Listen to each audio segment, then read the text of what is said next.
know Jarvis had a big game. Yeah, he was huge. You know, when you're void of offense, you need guys to step up, and he was tremendous early. I thought we were really good defensively for the majority of the game. It was a difficult game to prepare for, maybe the most difficult in that, you know, this is Phil's first game as a head coach. It's obviously the season opener. We didn't really know what to anticipate as it relates to what kind of action they were running. So we kind of came into it blind, more so than we ever have before. And I was proud of our guys. We hold them to under 35%. We out-rebound them by 15.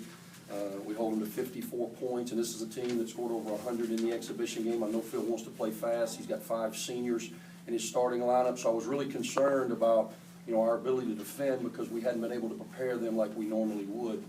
Offensively, we just seemed like we're out of rhythm. We had spurts where we looked pretty good. Derek pushing the ball on the open floor.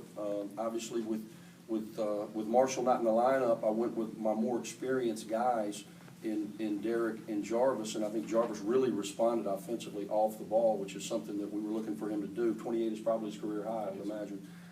With 22, I'm coming in the first half when we really needed to settle down. So I thought we did some good things. Obviously, 35% from the field offensively, 56% from the foul line. Those are unacceptable numbers, and those are things that I hope once we get further into the season, guys will relax a little bit and be able to make open shots.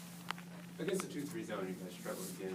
What or who fixes that besides Marshall? Well, obviously, when Marshall is back, we won't see as much zone because of his ability to extend the defense. You know, it comes down to you've got to make an open shot. You've got to step in and make an open shot.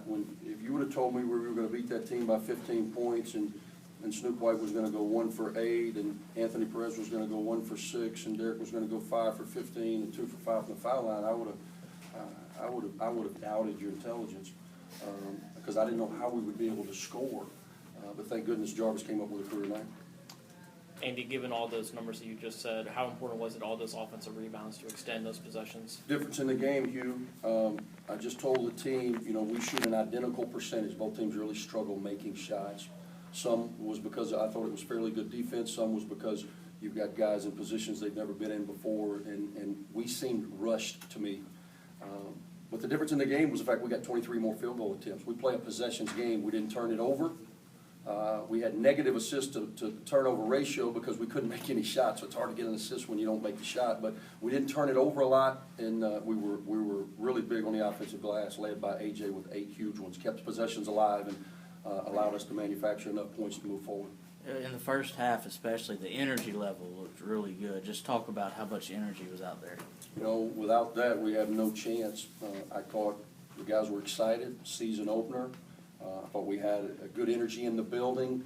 You know, the girls had a great win, and Matt's first game is our new women's coach, which is tremendous. We had people in the building. There was energy in the building. I was really glad to see our students, and they provided us a spark. And then Jarvis came up and made some big shots early to settle us in. When we went to our bench with Snoop and with Anthony and some of the guys that I really think are going to take that next step and be able to score for us this season, we really struggled, and as a result, we had a hard time maintaining separation for the majority of the game. Andy, with 2 looks in game now for Aaron Jones, what have you thought of him? I think I see a very active body. I see a guy that's rushing. He's a good free throw shooter. He's a really good stretch forward that he can pick and pop out to 17, 18 feet. He's much more comfortable there than he is at the basket. I knew that he was going to be active on the glass, 13 in his first start of his college career. I think it's a good indication that he's healthy, he's active. He's just got to settle down a little bit offensively. You've always wanted Jarvis to be more assertive. I mean, is this the player he has to be this year, considering that you need someone else to be a primary scoring option? It's one of the reasons that I went with him and Derek, because I wanted to change his mindset initially. I've been challenging him to score, to look to score more. But when he has the ball at the point, he's more of a facilitator. So it was one of the things that I was trying to do, is to try to get him more aggressive. And my hope is that this is the impetus for him to know that he needs to be a double-figure scorer for us night in, night out.